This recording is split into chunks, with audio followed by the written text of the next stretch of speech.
Marvel vs. Capcom is a fighting game series known for over-the-top gameplay, taking characters from Marvel comics such as X-Men and Spider-Man, and Capcom games such as Street Fighter, Mega Man, and Darkstalkers, stretching their combat abilities to their maximum potential with attacks that fill the screen and moves that send them, or their opponent, flying across the screen. With the announcement of the Marvel vs. Capcom Fighting Collection, I wanted to take a look back at how the combat of these games have evolved over the years. This is a lot of information to remember for someone who has never played these games before, but I've already made short guides for some of these titles. This video will still follow a tutorial format, split into chapters to showcase information as well as possible. I've been working on guides for these games since the collection was announced, but now that it's releasing soon, I've got to wrap this project up with the video I originally wanted to make. This is a comprehensive list of the systems and mechanics that make playing the Versus series fun for everyone. It's less of a gameplay guide and more of a gameplay history. Let's get started. Starting with the basics, every Versus game in the collection borrows from the combat system of Street Fighter II, using 3 punch attacks and 3 kick attacks, each divided into 3 categories: light, medium, and heavy. In most of the games, each of these attacks have their own button, but that changes in Marvel vs. Capcom 2, where medium attacks are only available as follow-ups to light attacks, and tag systems are accessed with your 2 partner assist buttons. Each attack button changes the speed, range, and power of your normal attacks, that are performed by pressing single buttons while standing, crouching, or jumping. With the exception of character-specific normals known as unique attacks, sometimes called command normals, which you perform while holding a specific direction then pressing the button, along with unblockable throws, which are performed by pressing left or right when near the opponent, along with a specific medium or heavy attack button. There are throws that toss your opponent away or to the ground, and holds, which lock the opponent in place while you hit them repeatedly. Press, or mash, the attack buttons repeatedly to increase the damage from holds. Hold left or right to walk forwards or backwards. Press down to crouch, and up to jump. You can immediately go beyond the boundaries of the screen with a super jump by quickly pressing down, then up. Form quick horizontal movement by quickly tapping left twice or right twice to dash across the screen. You can also perform a dash or super jump by pressing multiple buttons at the same time, such as all 3 punch buttons or all 3 kick buttons. Some characters can jump off walls, jump multiple times, hover, fly, and air dash. Combine dashes, jumps, and your character's unique air movement for maximum screen control. On defense, hold back to block while standing, crouching, and even while jumping. Air blocking defense from every attack that can be blocked, and in some games, you can use advancing guard after blocking to push the enemy away. Recover when knocked down by rolling, and tech throws to neutralize them.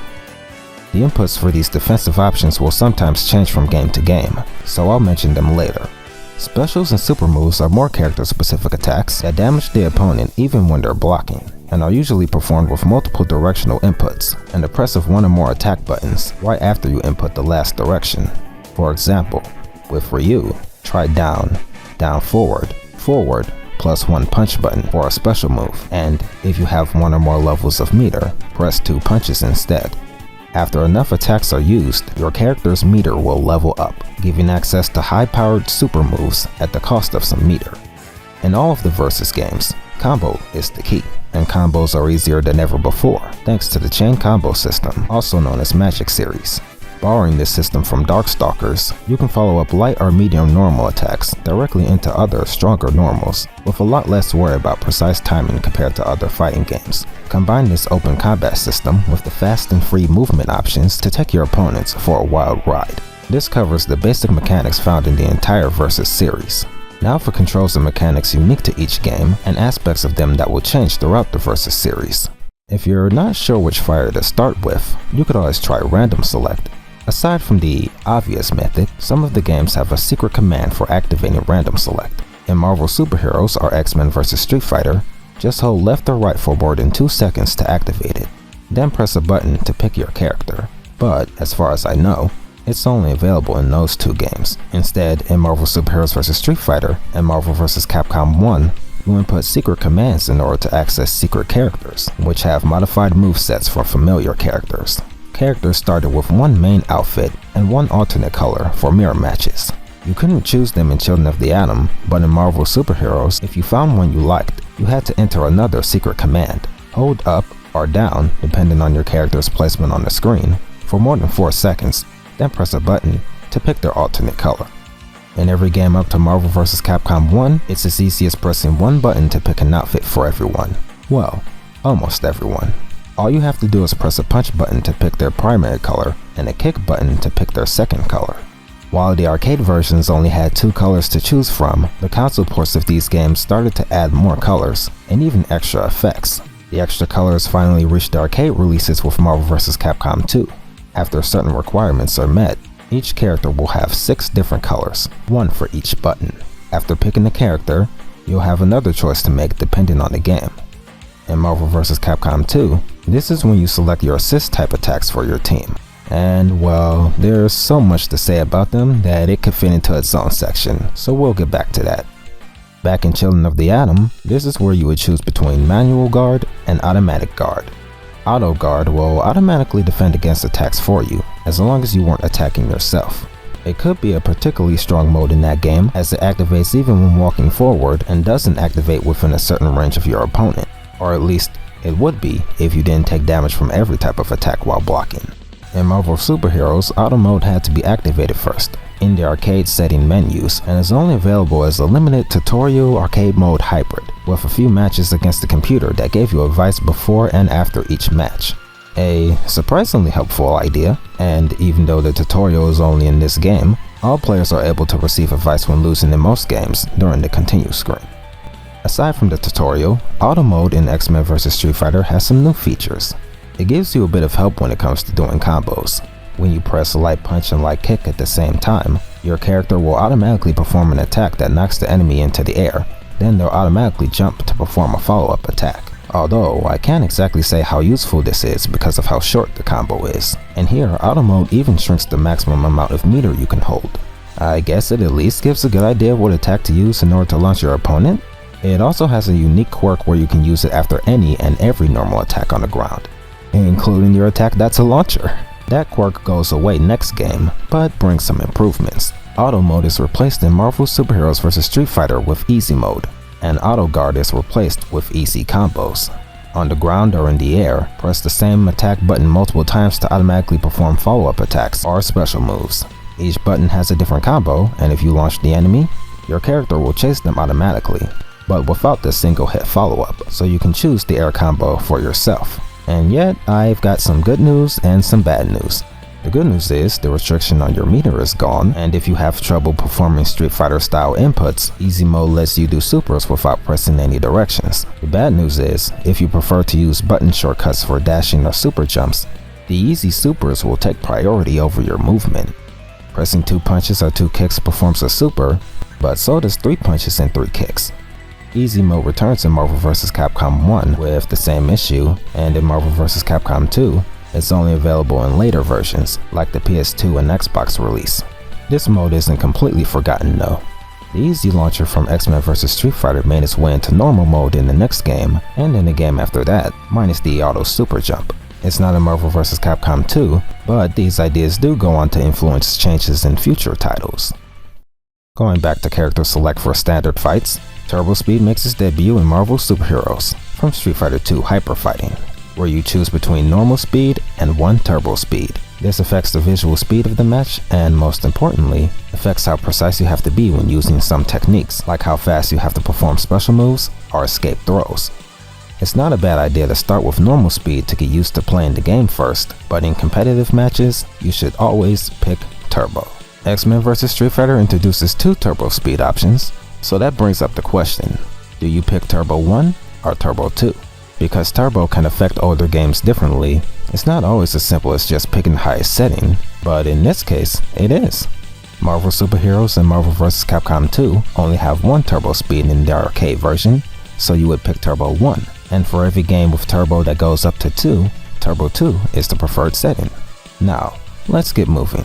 Starting with movement, dashing allows you to quickly move across the screen at any time with little to no risk. That's because you can interrupt your dash with movement, attacks, and just block while moving forward. It also increases the range of your normal jumps. Combined with super jumps, which allow you to drift left or right in the air freely. It's so easy to move around the screen that it creates a unique flow to combat compared with 2D games where all the action is on one screen. Dashes and super jumps can be performed by pressing multiple punches or multiple kicks at the same time. In Children of the Atom, the dash shortcut command was 2 punches, and the super jump shortcut was all 3 kicks. The next game changed dash to all 3 punches, and Marvel 2 changed it back to 2 punches because Marvel 2 only has 4 normal attack buttons. But for some reason, the super jump shortcut is removed. Getting 3 attack buttons to activate at the same time in some of these games can be surprisingly difficult. So if you're playing on a standard controller and not using easy mode, I will recommend setting the button to activate multiple punches or kicks, similar to the control layout in the console ports. But if you miss easy specials or supers, you'll have plenty of options to do both in the MVC Fighting Collection, similar to the Capcom Fighting Collection. A quirk specific to Children of the Atom is that landing a hit during a dash tends to push you back and knock airborne opponents farther back a larger distance than normal after they've been hit. However, the pushback on some attacks can be decreased by crouching, and dash attacks had the extra benefit of giving you more time to combo and a slight increase of damage from medium and heavy normals. Those benefits are gone in every other game, and the pushback caused by dash attacks has been greatly reduced. It's actually easier to do longer combos if you dash first instead of if you are standing still. Exclusive to Children of the Atom, you can cancel the recovery of all normal attacks with a super jump even if the attack missed or before the attack comes out at all. And in fact, you could do entire chain combos on the ground without reaching anybody. With that gone, you have to actually make contact with the opponent in order to keep up the pressure, aside from certain repeatable normal attacks. It makes combat a little less chaotic on the ground, but not in the air. For each character, there can be a difference in chain combos they do on the ground, after a normal jump, and after a super jump. In Children of the Atom, after a normal jump, you are only allowed to do 2 air attacks, along with a special or super. Marvel Superheroes properly introduces the Aerial Rave combo system, where you can do a full Magic Series combo in the air.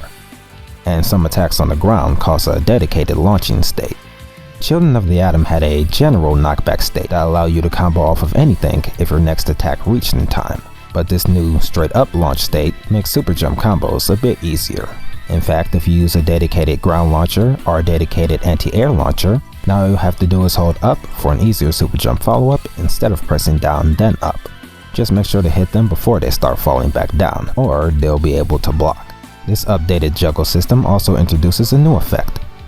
During an aerial rave, performing certain attacks after enough hits, usually heavy normal attacks, will slam your opponent to the ground, sending them flying across the screen.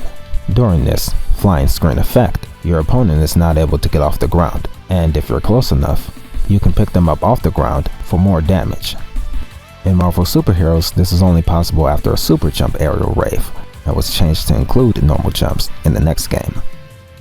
The recovery of normal attacks can be cancelled into special moves or super moves. In Street Fighter, this is only possible with certain attacks, giving those attacks more focus and variety. In the Versus series, that variety extends to all of your attacks. Every normal can be cancelled. Use this variety to your advantage. Use different attacks, different movement, and different timing to be as unpredictable as possible. Super moves, known as HyperX moves in Children of the Atom, Infinity combos in Marvel Superheroes, or Hyper combos in the rest. No matter what you call them, they often serve the same purpose. High-powered, multi-hit attacks that usually make you invincible when activated, and easily shift the odds in your favor, at the cost of some meter. What makes them stand out from most fighters is that here, mashing attack buttons during most super moves will increase their hits and damage. In Children of the Atom, the command for each character's super on the main roster was the same, involving directional inputs then pressing all 3 punches at once. It's also the only game where you don't build meter if your attacks miss. In future games, the inputs have more variety. They usually just require one of the motions you'll find common with moves in Street Fighter, but instead of 2 motions, you just press 2 attack buttons.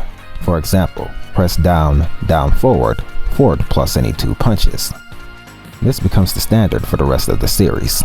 In Marvel Superheroes, the maximum amount of meter a character could have is character specific. Some characters only get 1 stock of meter, some get 2, and some get a maximum of 3. In X-Men vs Street Fighter, every team can have a maximum of 3 levels, until Marvel vs Capcom 2, where teams have a maximum of 5. Marvel Superheroes vs Street Fighter is the first in the series to have level 3 super moves, and since the beginning, this meter served more than one purpose in every game. In Children of the Atom, when your meter is at level 2 or higher, you can spend it to activate your fighter's X power. These moves cause enhancements or effects related to your fighter's mutant ability, which can be as simple as restoring health or giving you better defense, but they can be just as unique as your fighter's special moves, so I won't have time to list all of their command inputs or effects here. But you might be interested in hearing that flight is considered an X power, however that changes in the next game. In Marvel Superheroes, the X power system was removed, and some of those techniques were changed into special moves or gem abilities. The 6 Infinity Gems were part of a system exclusive to this game, where attacking your enemy caused items to drop on the ground, which you can pick up and activate to power up your character. Effects include increased speed, defense, refilling health, and more. Plus, specific extra power-ups when using a gem that character prefers. This item system doesn't return, but the idea of temporary power-ups return in Marvel Superheroes vs. Street Fighter in the form of super moves that are commonly referred to by players as installs. But unlike future titles, when you switch characters, then bring them back in, their install is immediately, well, uninstalled, so if you're expecting something a bit more permanent, go with the power-ups in Marvel vs. Capcom 1 and 2. You can use some meter with certain characters to change their moveset and give them new attacks. If you want, you can spend a little more to change back at any time. Speaking of Marvel vs. Capcom 1, I can't miss a chance to mention the duo team attack, where you press down, down, back plus heavy punch and heavy kick with 3 levels of meter to attack with both of your characters at the same time for a limited time, while having unlimited access to supers. Marvel vs. Capcom 2 is the first game in the series to let you combo from special moves into super moves, then cancel super moves into other super moves, or at least it's the first arcade game to let you do that. This has already existed in the console versions of these games since the PS1 port of X-Men vs. Street Fighter, known as EX Edition, in Japan. These ports have enough additions and changes that could fit into its own video, and I'll probably make that video someday, but due to limitations of the console's hardware and memory, it comes with a major cost. You can't tag between your characters. And speaking of tag, X-Men vs. Street Fighter is the first game in the series to have 2 vs. 2 tag combat, known as the variable system. Or shall I call it the crossover system?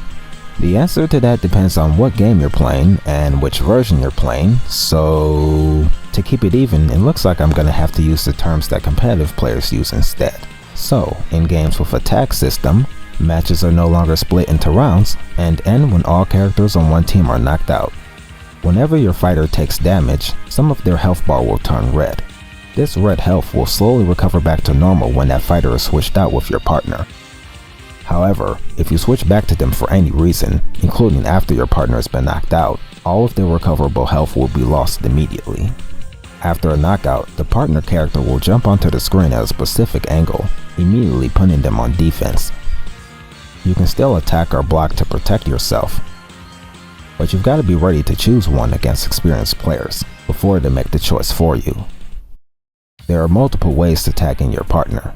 Press heavy punch and heavy kick at the same time to perform a tag attack, and have your partner dive in with a flying kick that knocks their opponent away. In Marvel vs. Capcom 2, where you have 2 partners, you will press light punch and light kick to tag in with your first partner character, and heavy punch and heavy kick to tag in with your second. Be careful though, your fighter may be invincible when tagging out, but the next fighter is not when tagging in.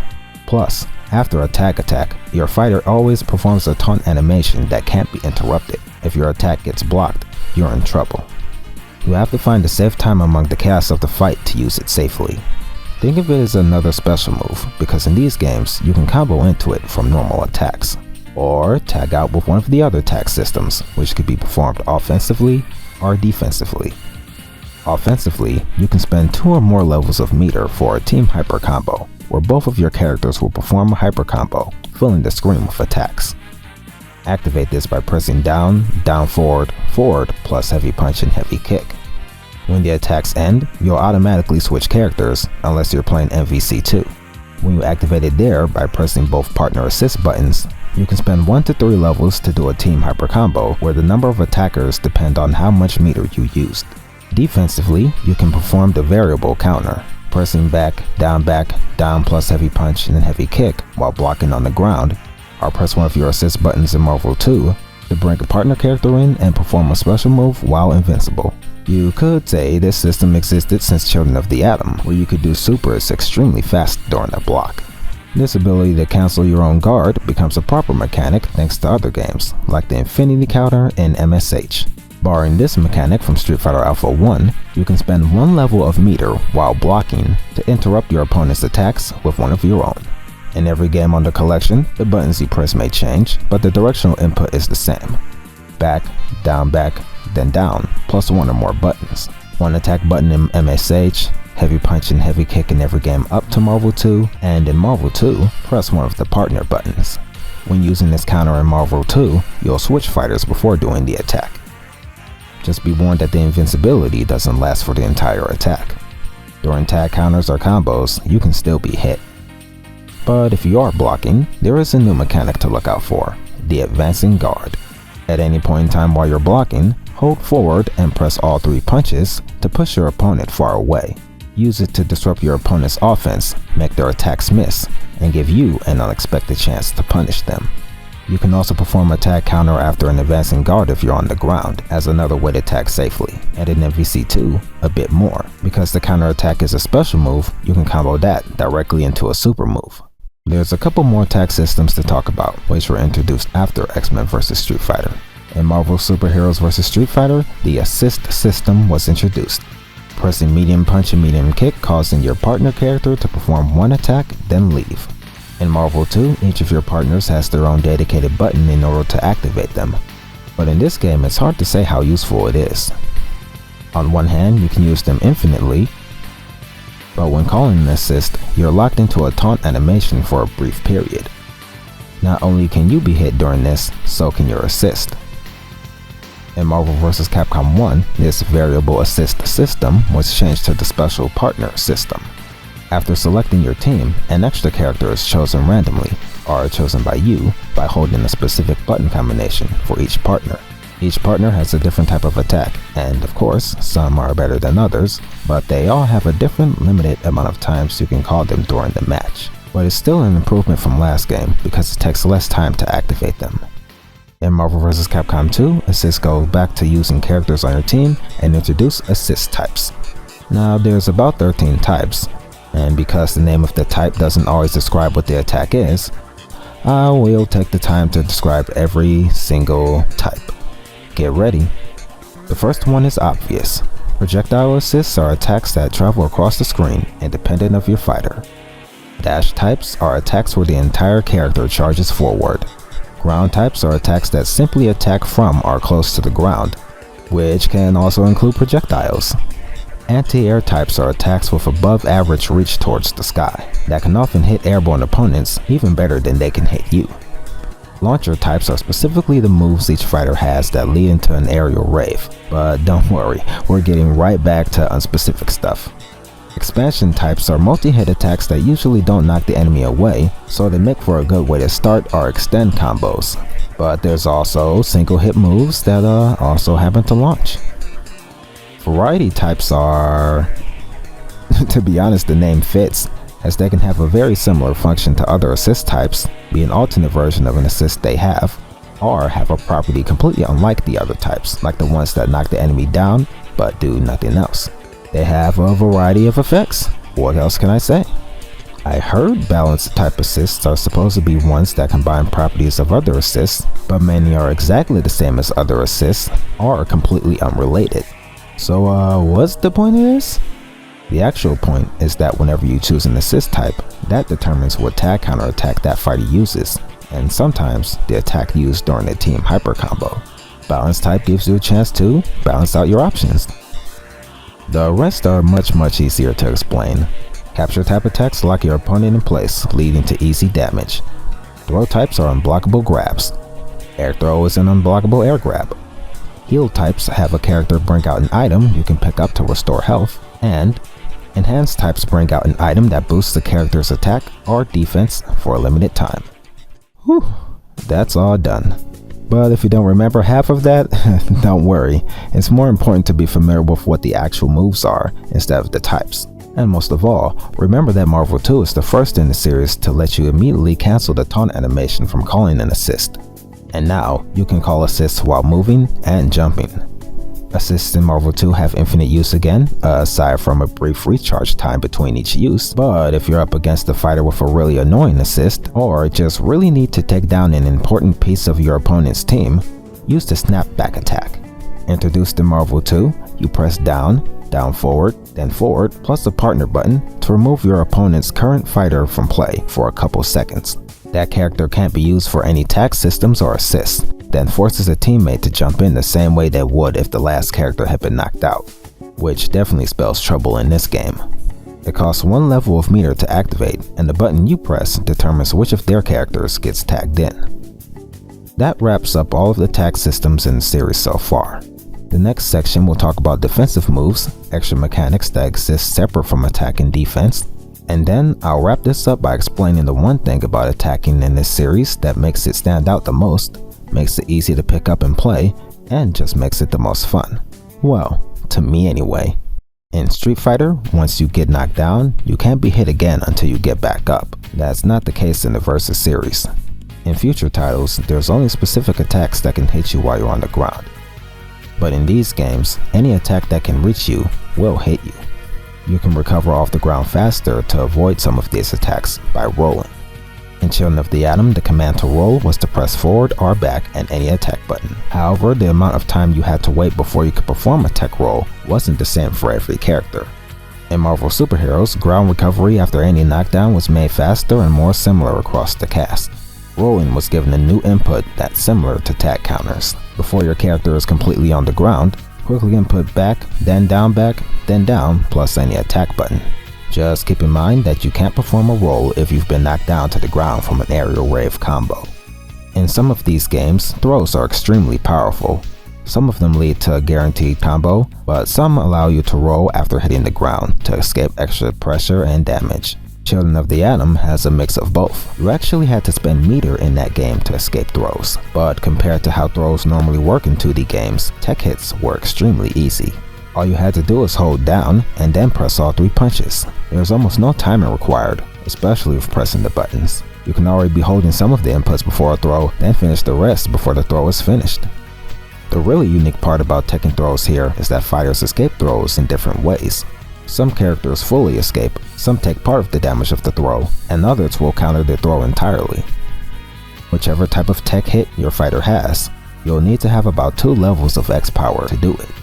But in every game after this, the opportunity to tech throws goes back to the usual strict timing from Street Fighter, where you basically have to guess or predict when a grab is coming. To perform a throw, you have to tap or hold forward or back, then press a medium or heavy attack button, depending on which throw or hold they have. When breaking throws, you can hold either direction and press any of those attack buttons to escape. In Marvel Superheroes, throws do damage in 2 distinct parts, so if you fail to escape the initial grab, you can still do a tech hit before touching the ground to avoid the second part of the damage. In X-Men vs Street Fighter, all of the damage happens before being launched, and the purpose of tech hits are to avoid getting hit while on the ground. But there are still throws that launch your opponent into the air, so you can combo with them before they have a chance to roll. This apparently changes next game, and stays that way until Marvel vs. Capcom 2, where throws are considered weak, especially in comparison to future games. However, if you showed me any exceptions to this change, I wouldn't be surprised. Now it's time for extra mechanics. If you want to switch your team around before the match starts, hold all 3 punches in XvSF, or hold the partner button for that character in MVC2 to start with them at the beginning of the match. If the other games let you do this, I don't know the command for it. If a match in Children of the Atom ends in a tie, the winner is decided by sudden death, where they have 30 seconds to be the first one to land 1 hit, and chip damage from specials and supers do not work.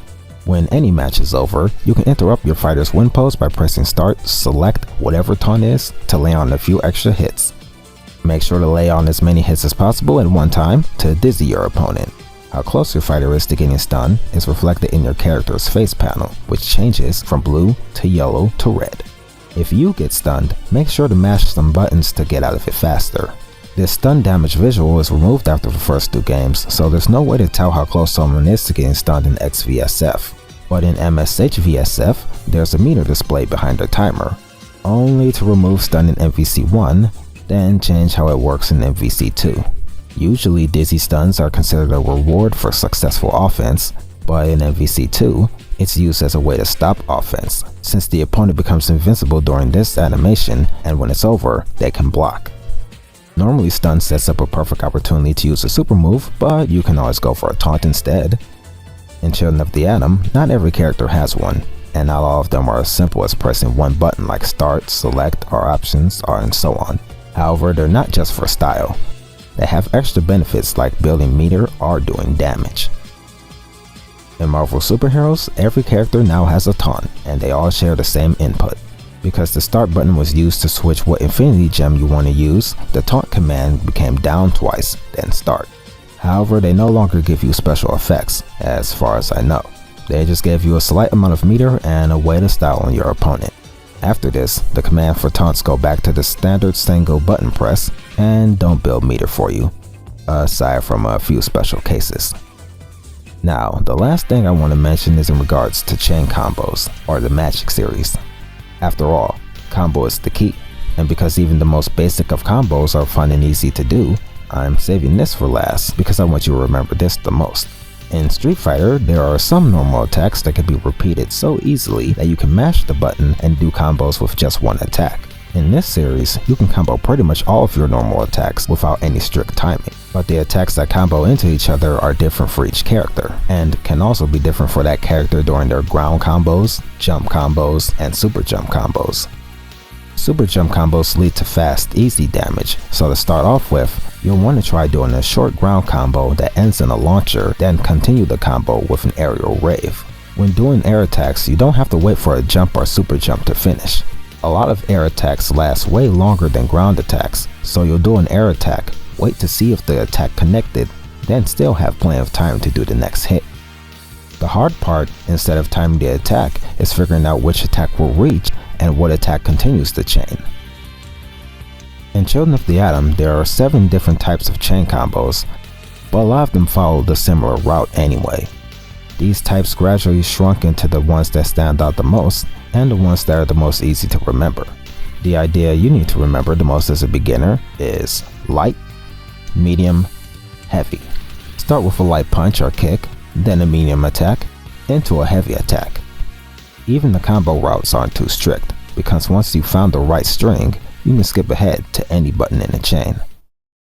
Now that wraps up this video, but if you wanted me to explain what each of the characters' chain combo types are, well, that was something I did at the end of each previous video, but doing it for something like MVC2 alone might take another 10 minutes. I've basically been working on this project so far non-stop in order to get it done on time, so if you really want to know about that, I could make a follow-up video about how to combo in every game in the collection later, but for now, that's enough said. So, have fun, thanks for watching, and get ready for a new challenger. A new opponent is ready to face you.